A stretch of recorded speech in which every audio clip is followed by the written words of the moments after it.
Hello students, class है BSc part first. Paper हम कौन सा पढ़ते हैं? First paper.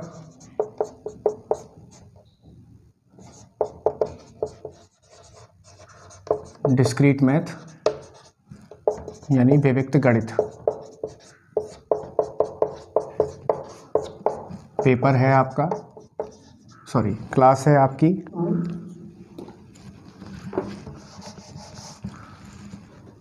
क्लास है 27। क्लास है 27। देखिए, लास्ट क्लास में हम पढ़ रहे थे बुलियन अलजेब्रा के बारे में कि बुलियन अलजेब्रा होती क्या है, बुलियन बीजगणित क्या होता है। आज हम पढ़ेंगे कि बुलियन फंक्शंस क्या होते हैं, बुलियन फलन क्या होते हैं। अब तक तो हमने बीजगणित पढ़ी, उनकी यानी उनकी संक्रियाएं पढ़ी हमने कि संक्रिया कैसे काम करती हैं, कौन कौन सी कंडीशन होनी चाहिए। मैंने आपको बताया था बुलियन अलजेब्रा के लिए क्रम विनिमय नियम होना चाहिए, साहचर्य नियम होना चाहिए, तत्समक अवयव विद्यमान होना चाहिए और प्रतिलोम अवयव विद्यमान होना चाहिए। यानी अब मैंने आपको बताया था कि बुलियन अलजेब्रा में हमारे पास कम्यूटेटिव लॉ फॉलो होना चाहिए, एसोसिएटिविटी लॉ होनी चाहिए, आइडेंटिटी एलिमेंट एग्जिस्ट करना चाहिए और आइडेंटिटी इन्वर्स एलिमेंट भी क्या होना चाहिए, एग्जिस्ट होना चाहिए। तब हम कह सकते हैं कि कोई भी अगर जो फंक्शन होगा, कोई भी सेट होगा जो हमें दिया होगा, तो वो क्या कहलाएगा, बुलियन अलजेब्रा कहलाएगा या बुलियन बीजगणित कहलाएगा। आज हम पढ़ते हैं बुलियन व्यंजक एवं बुलियन फलन। बुलियन व्यंजक सबसे पहले हेडिंग है हमारे पास,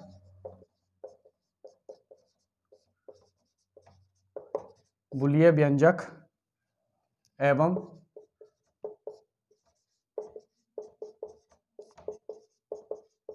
बुलियन फलन। इंग्लिश में बोलते हैं इसको बुलियन एक्सप्रेशन एंड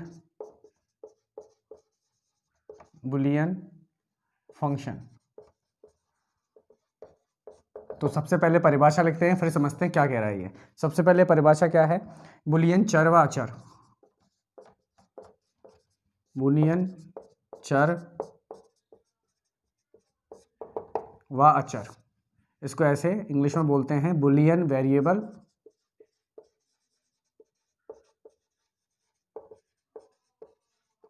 और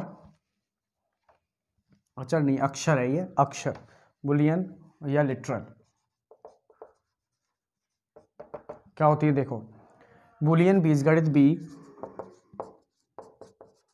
बुलियन बीजगणित बी के किसी स्वेच्छ अचर को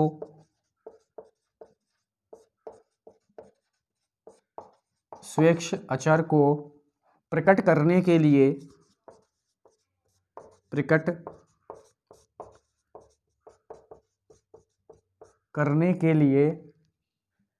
उपयोग में लाए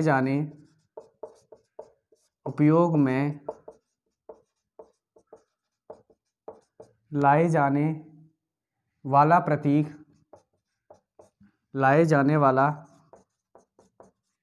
प्रतीक x बूलियन चर कहलाता है। पहले इसको समझा देता है, या क्या कह रहा है ये कह रहा है कि बूलियन बीजगणित बी के किसी स्वेच्छ अचर को प्रकट करने के लिए उपयोग में लाए जाने वाला प्रतीक x बूलियन चर कहलाता है। यानी जैसे आपको कोई भी बूलियन क्या दे रखा है, बूलियन बीजगणित दे रखी है, ठीक है, आपको कोई समुच्चय दे रखा है, आपको पहले क्या करना है, उस समुच्चय को चेक करना है कि बूलियन बीजगणित है या नहीं है।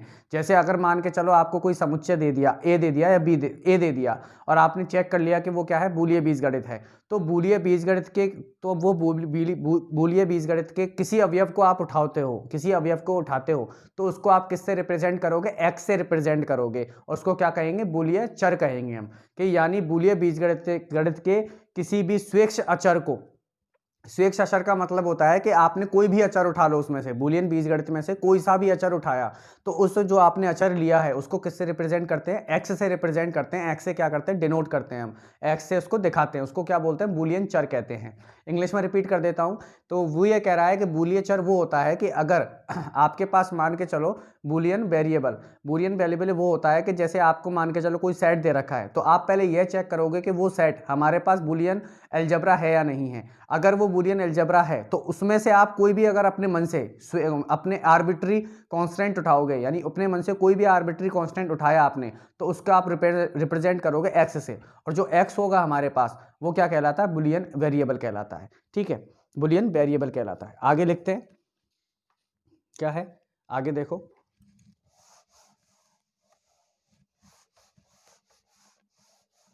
आगे और है परिभाषा इसकी थोड़ी, इसमें अक्षर की। बूलियन बीजगणित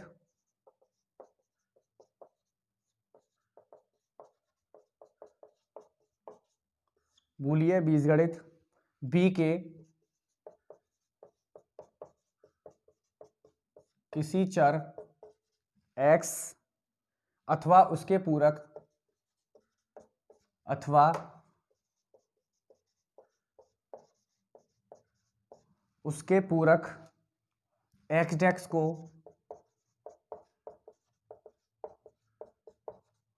बूलियन बीजगणित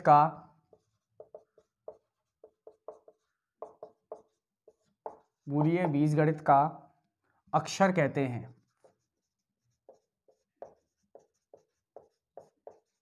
बूलियन बीजगणित का अक्षर कहते हैं तथा इसे x स्टार द्वारा प्रदर्शित करते हैं, द्वारा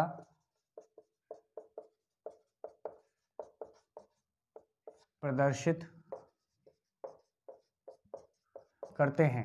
यानी तो यहां तक तो आपको बता दिया मैंने बूलियन चर क्या होता है। अब ये कह रहा है बूलियन अक्षर, बूलियन अक्षर की परिभाषा है। बूलियन अक्षर का मतलब ये होता है कि आपने जो भी वहां से क्या लिया, स्वेच्छ अवयव लिया, स्वेच्छ अचर लिया आपने x, तो उसका जो पूरक होगा, जो उसका पूरक होगा x डैश। पूरक का मतलब क्या बताया था मैंने कि अगर आप x के साथ, x उसके पूरक के साथ, किसी अवयव के पूरक के साथ उसको योग करोगे तो भर में क्या देगा, 1 देगा, और गुणा करोगे तो क्या देगा, 0 देगा। तो इसका मतलब उसका किसी अवयव को जो इसने आपने लिया है, जो क्या लिया है, बूलियन चर लिया है आपने, जो x लिया है उसका उसका पूरक होगा x डैश, उसको क्या बोलते हैं, बूलियन अक्षर बोलते हैं। और उसको दिखाते किससे हैं, x स्टार से। यानी इसका मतलब ये हुआ कि अगर आपको कोई बूलियन बीजगणित दे रखी है तो आप उसमें से कोई भी अचर उठाओगे बूलियन बीजगणित में, तो उसको क्या कहेंगे हम, जो उठाया है आपने, जो लिया है उसमें से, उसको बोलते हैं x। और x क्या होता है, बूलियन अचर होता है। फिर उसके बाद उसका पूरक जो होगा हमारे पास, उसका x का जो पूरक होगा x डैश, उसको क्या बोलते हैं, बूलियन अचर बोलते हैं। और उसको दिखाते किससे हैं, x स्टार से। इंग्लिश में रिपीट कर देता हूं कि बूलियन जो हमारे पास बूलियन लिटरल होता है, बूलियन लिटरल, सॉरी, अक्षर है ना, तो बूलियन लिटरल जो होता है हमारे पास, बूलियन लिटरल का मतलब ये होता है कि अगर आपने जैसे मान के चलो कोई वेरिएबल उठाया, ठीक है, उसमें से बूलियन अलजेब्रा में से, तो उसको तो आपने बोल दिया बूलियन वेरिएबल। जैसे ही आप उस बूलियन वेरिएबल का क्या निकालोगे, कॉम्प्लीमेंट निकालोगे, एक्स डैक्स, तो जो एक्स डैक्स होगा, एक्स डैश, उसको हम क्या बोलते हैं, बूलियन लिटरल बोलते हैं। और उसको दिखाते किससे हैं, एक्स स्टार से दिखाते हैं। ठीक है, चलिए अब बात करते हैं हम अगली परिभाषा।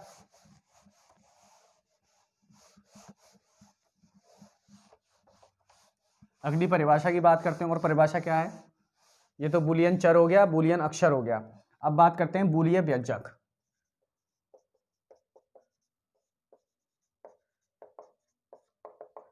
बूलियन व्यंजक ये क्या होता है, इंग्लिश में बोलते हैं बूलियन एक्सप्रेशन।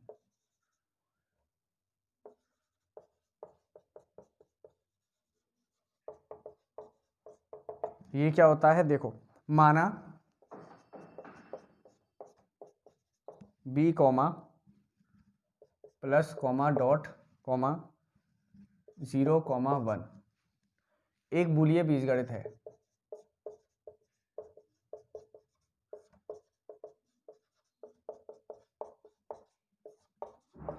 बूलियन बीजगणित है तथा तब इस पर एक व्यंजक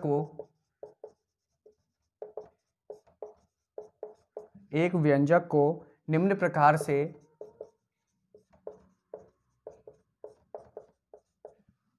परिभाषित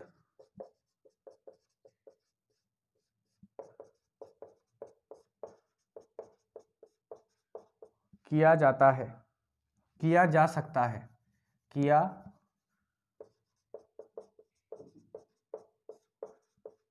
जा सकता है।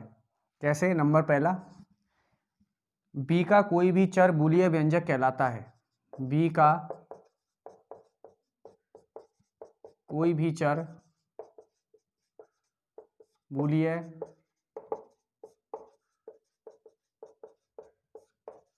व्यंजक कहलाता है। दूसरा,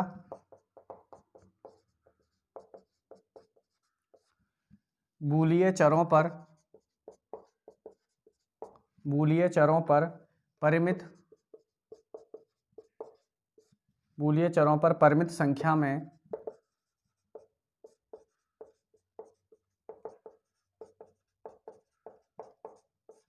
संक्रियाओं प्लस कॉमा डॉट तथा प्लस कॉमा डॉट तथा डैश के, यानी पूरक, इसका ये किसका साइन है, ये है पूरक का साइन, ठीक है। पूरक के क्रियान्वय से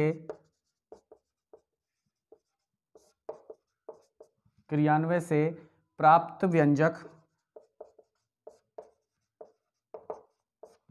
व्यंजक बूलियन व्यंजक होता है। बूलियन व्यंजक होता है, ठीक है। फलस्वरूप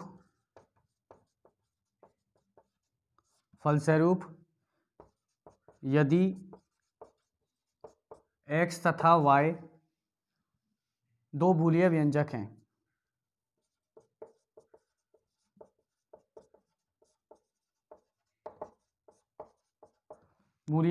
हैं, तब देखो इसका मतलब ये हुआ बूलियन व्यंजक का मतलब ये होता है कि आपको कोई अगर मान के चलो बूलियन बीजगणित दे रखा है, आपको क्या दे रखा है, ये बूलियन व्यंजक बीजगणित होकर दे रखा है। मैंने आपको बताया था कि बूलियन बीजगणित को किससे दिखाते हैं, इससे दिखाते हैं। आपको कोई बूलियन बीजगणित दे रखा है, ठीक है, तब इस पर एक व्यंजक को निम्न प्रकार से परिभाषित किया जा सकता है। यानी इस पे कोई भी व्यंजक कैसे परिभाषित होगा, कैसे, देखो पहला क्या दे रखा है, बी का कोई भी बूलियन व्यंजक कहलाता है। बी का कोई भी अवयव, कोई भी चर, यहां पे आएगा कोई भी चर, बी का कोई भी चर बूलियन व्यंजक कहलाता है। यानी इसका मतलब ये हुआ कि आपने इस जो बूलियन बीजगणित आपको दे रखी है उसमें से आपने कोई भी चर उठाया, ठीक है, आपने कोई भी अवयव उठाया उसमें, तो उसको क्या बोलते हैं, बूलियन चर बोलते हैं। तो उसमें से कोई भी चर उठाया उसको क्या बोलते हैं, बूलियन व्यंजक भी कहते हैं। बूलियन चरों पर परिमित संख्या में संक्रियाओं प्लस डॉट तथा पूरक के क्रियान्वय से प्राप्त व्यंजक बूलियन व्यंजक कहलाता है। इसका मतलब ये हुआ कि आपने क्या चर ले लिए, उसमें से चर लेने के बाद अगर आप उसमें परिमित संख्या में संक्रियाएं लगा रहे हो, यानी एक बार लगा दी, दो बार लगा दी, तीन बार लगा दी, परिमित संख्या में लगा रहे हो, तो वो भी क्या कहलाएगा, एक बूलियन व्यंजक कहलाएगा। अब हमारे पास संक्रियाएं कौन कौन सी होती है, एक तो गुण प्लस वाली होती है योग के लिए, एक गुणा के लिए होती है गुणन के लिए, और एक होती है पूरक वाली, ठीक है। ये तीन संक्रियाएं हमारे पास होती हैं, ठीक है। मेनली तो दो ही संक्रियाएं होती हैं, प्लस और गुणन, यानी योग और गुणन, लेकिन ये वाली क्या होती है, संक्रिया नहीं होती, लेकिन इसको संक्रिया में काउंट किया जाता है। तो आप अगर इसका टोटल, इसका समरी की अगर बात करें तो टोटल ये कह रहा है कि आपने अगर कोई वेरिएबल उठाया, आपने कोई बूलियन बीजगणित में से चर उठाया, तो उसको भी हम व्यंजक कह सकते हैं। दूसरा ये कह रहा है कि अगर आप उसमें परिमित संख्या में क्या लगा रहे हो, संक्रिया लगा रहे हो, तो उसको भी क्या बोलेंगे, हम व्यंजक कहेंगे। अब इस लाइन का मतलब, अब इंग्लिश में रिपीट कर देता हूं उस चीज को, क्या लिखा हुआ है इंग्लिश वालों के लिए। तो देखो जो बूलियन अलजेब्रा होती है, आपको मान के चलो कोई बूलियन अलजेब्रा दे रखी है, ये वाली आपको क्या दे रखी है, बूलियन अलजेब्रा दे रखी है, इस टाइप से बूलियन अलजेब्रा दे रखी है। तो बूलियन जो एक्सप्रेशन होती है उसका मतलब होता है, दो तरीके से उसको क्या कर सकते हैं, डिफाइन कर सकते हैं। बूलियन एक्सप्रेशन को दो तरीके से डिफाइन कर सकते हैं। पहला तरीका तो ये है कि आप उसमें से कोई भी एलिमेंट उठाओ, बूलियन अलजेब्रा में से कोई भी एलिमेंट उठाओ, तो उसको हम क्या बोलते हैं, बूलियन वेरिएबल बोलते हैं। और बूलियन वेरिएबल जो होता है वो क्या होता है, बूलियन एक्सप्रेशन भी कहलाता है, ठीक है। दूसरा तरीका ये है कि अगर आप किसी बूलियन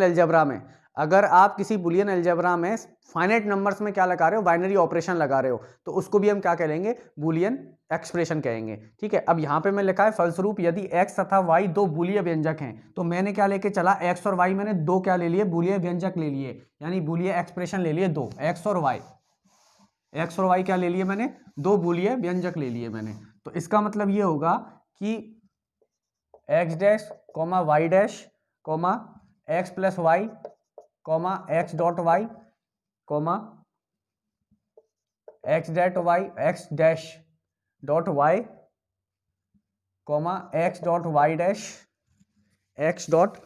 वाई डैश इत्यादि भी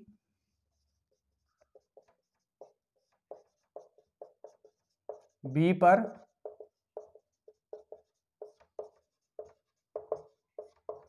बूलियन व्यंजक है। इसका मतलब ये हुआ कि आपने अगर दो वेरिएबल लिए, दो बूलियन चर लिए आपने एक्स और वाई, दो बूलियन व्यंजक लिए, तो यानी उन पर अगर किसी भी अवयव का पूरक निकालोगे, एक्स का वाई का पूरा निकाला, ये भी बूलियन व्यंजक होगा। एक्स प्लस वाई किया, वो भी बूलियन व्यंजक होगा, क्योंकि आप क्या करो उसमें परिमित संख्या में क्या लगा रहे हो, द्विचर संक्रियाएं, ठीक है, एक बार ही लगा रहे हो आप, तो परिमित हो गया एक, तो इसका मतलब ये भी बूलियन क्या होगा, व्यंजक होगा। एक बार आप गुणा करोगे तो वो भी बूलियन व्यंजक होगा, या आप एक पहले वाले का पूरक लेके दूसरे का गुणा करोगे, वो भी क्या होगा, बूलियन व्यंजक होगा।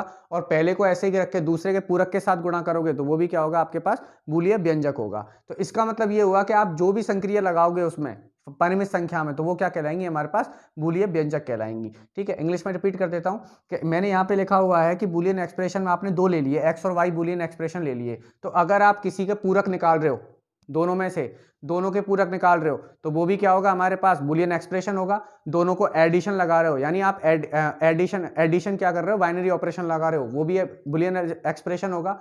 मल्टीप्लिकेशन बाइनरी ऑपरेशन लगा रहे हो, वो भी क्या होगा, हमारे पास बूलियन एक्सप्रेशन होगा।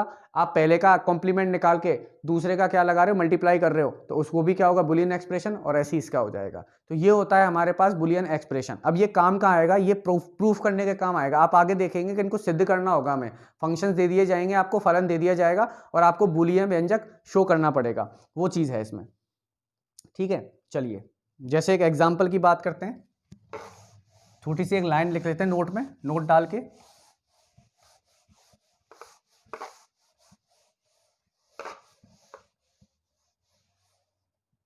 नोट डाल के लिखते हैं, नोट डाल के लिख लेना।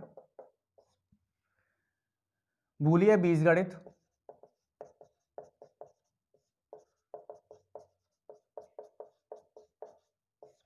बूलियन बीजगणित बी पर चरों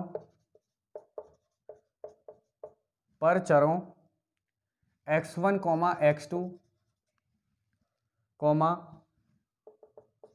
xn के n टपल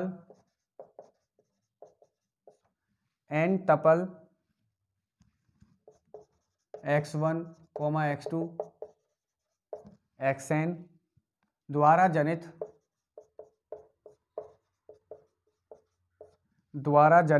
व्यंजक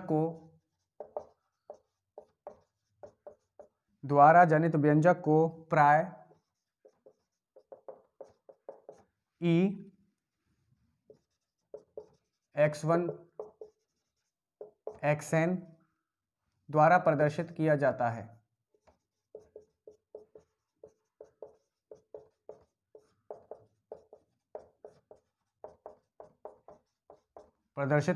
यानी इसका मतलब ये हुआ कि आपके पास मान के चलो x1 x2 से लेके xn तक क्या है, बूलियन व्यंजक हैं, तो उसको लिखा किससे जाएगा, इस तरीके से लिखा जाता है उनको। इस तरीके से क्या लिखा जाता है, इस बूलियन व्यंजक को इस तरीके से लिखा जाता है, उनको बोलते हैं एन टपल। उनको क्या बोलते हैं, एन टपल बोलते हैं। ठीक है, इंग्लिश में रिवाइज कर देता हूं कि अगर आपको मान के चलो बूलियन अलजेब्रा में आपको x1 x2 से लेके xn तक क्या दे रखे हैं, बुलियन एक्सप्रेशन दे रखे हैं, तो बुलियन एक्सप्रेशन को रिप्रेजेंट करने का तरीका क्या होता है, इस टाइप से लिखते हैं बुलियन एक्सप्रेशन को। ठीक है, और ये क्या कहलाता है, हमारे पास एन टपल्स कहलाते हैं, x1 x2 से लेके xn, ये क्या कहलाते हैं, एन टपल्स कहलाते हैं। और उनको दिखाया कैसे जाता है, इस तरीके से क्या किया जाता है, डिनोट किया जाता है। एक उदाहरण की बात करते हैं, उदाहरण कैसे आएगा आपको, देखो क्वेश्चन, उदाहरण लिख देता हूं यहां पे क्वेश्चन, बूलियन बीजगणित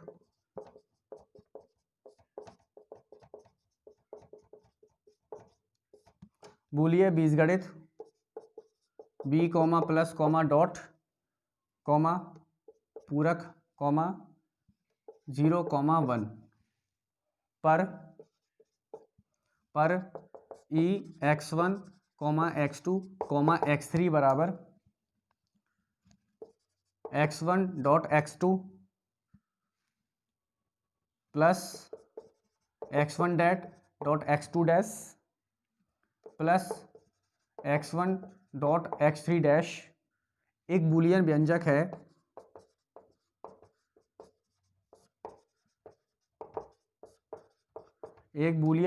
है, इसमें यदि चरों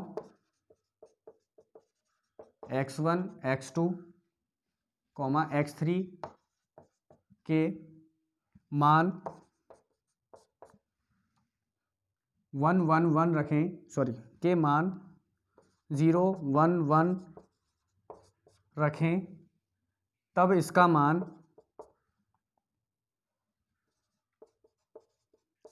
मान क्या होगा। यानी क्वेश्चन ये कह रहा है कि आपको जो हमारे पास बुलियन क्या दे रखा है, बुलियन एक्सप्रेशन दे रखा है, बुलियन व्यंजक इस तरीके से आपको दे रखा है, ये वाला ये दे रखा है आपको बुलियन एक्सप्रेशन, आपको बुलियन अलजेब्रा दे रखी है जिसमें x1 x2 x3 क्या है, बुलियन व्यंजक हैं, उनको ऐसे दे रखा है। अब वो कह रहा है कि x1 x2 और x3 की वैल्यू क्या रखें, 0 1 1 रखें, तो इसकी वैल्यू क्या होगी, हमें इसकी वैल्यू क्या होगी, 0, x की जगह 0 रखना है, x2 की जगह 1 रखना है और x3 की तरह जगह 1 रखना है। अगर इन तीनों की वैल्यू हम 0 1 1 रख दें तो इसकी वैल्यू क्या होगी, ये निकालना है हमें। तो देखो कैसे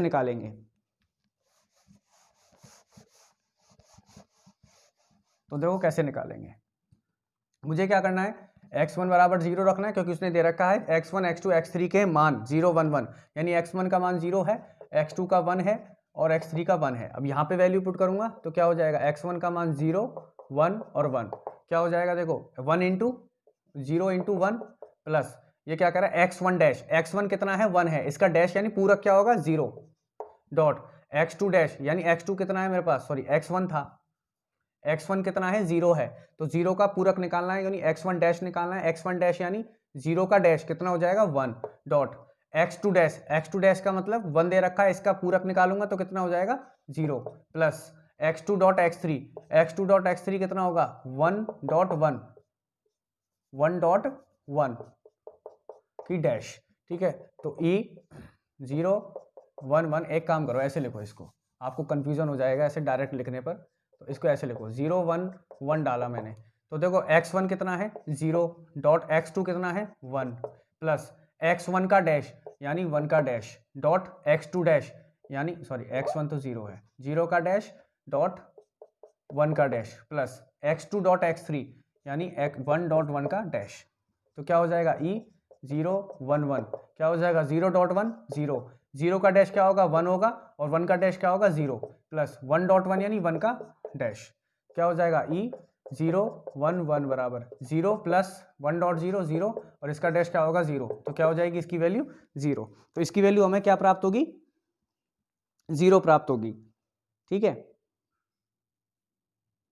सॉरी ऐसे नहीं होगा, ये अपन संक्रिया तो लगाए नहीं, संक्रिया अपन ने लगाई ही नहीं, संक्रिया लगानी पड़ेंगी इसमें, कैसे e 0 1 1 डाला, ठीक है 0 1 1 डाला तो 0 डॉट 1 प्लस x1 डैश यानी 0 dash dot 1 dash plus 1 dot 1 dash, ठीक है। तो e 0 डॉट 1 डॉट 1, तो ये कितना हो जाएगा 0 डॉट 1 हो जाएगा 0 प्लस, अब देखो इन दोनों को क्या लिख सकता हूँ, हमें प्रॉपर्टी पता है कि x dash dot y dash, हमें पता है कि x डॉट y का डैश क्या होता है x dash dot y dash, ये हमने प्रॉपर्टी पढ़ी थी, हमने प्रूफ भी किया था इसका, तो इसका मतलब क्या हो जाएगा, इसकी जगह क्या रख दूंगा मैं 0 डॉट 1 का डैश प्लस और ये क्या हो जाएगा 1 का डैश, ये क्या हो जाएगा 1 dot 1 0 dot 1 x2 x1 dot x3 है यहाँ पे x1 डॉट x3, x1 यानी 0 x1 डॉट x3 0 डॉट 1, तो ये क्या हो जाएगा 0 का डैश 0 1 1 इसी का कितना हो जाएगा 0 प्लस ये कितना होगा 0 का डैश प्लस 0 का डैश क्या हो जाएगा 1 हो जाएगा, ठीक है। तो यहाँ से क्या आ जाएगा मेरे पास 0 प्लस 0 का डैश कितना हो जाएगा 1 प्लस और ये क्या हो जाएगा 1, और हमें पता है 1 प्लस 1 क्या होता है, बुलियन अलजेब्रा में 1 होता है, तो हमारे पास इसकी वैल्यू क्या निकल के आ गई 0 1 1, ये हो जाएगा हमारे पास। ऐसे हम क्या करते हैं किसी भी क्वेश्चन को फाइंड आउट करते हैं कि निकालते कैसे हैं, वो चीज़ है ये, ठीक है। तो आज की क्लास में हमने क्या पढ़ाया कि बुलियन एक्सप्रेशन क्या होता है, बुलियन व्यंजक क्या होता है, बुलियन फलन क्या होता है, बुलियन फंक्शन, और एक एग्जांपल भी देखा था कि हम कैसे निकालते हैं बुलियन चर को और अचर को कैसे निकालते हैं, अक्षर को कैसे निकालते हैं। कंटिन्यू करेंगे नेक्स्ट क्लास में, अगले टॉपिक यहीं से बुलियन एक्सप्रेशन स्टार्ट करेंगे, कुछ एग्जाम्पल्स देखेंगे, फिर आगे हम बताएंगे कैसे क्या होता है, ठीक है। तो आपके यहाँ पे फर्स्ट यूनिट का सेकेंड यूनिट यहाँ पे 50% खत्म हो चुकी है आपकी, सेकंड यूनिट, फर्स्ट यूनिट खत्म हो गई थी, सेकंड 50% हो गई है, और नेक्स्ट 2 से 3 क्लासेस में सेकंड यूनिट आपकी कंप्लीट हो जाएगी, ठीक है। तो आज की क्लास यही खत्म करते हैं, मिलते हैं नेक्स्ट क्लास में, थैंक यू।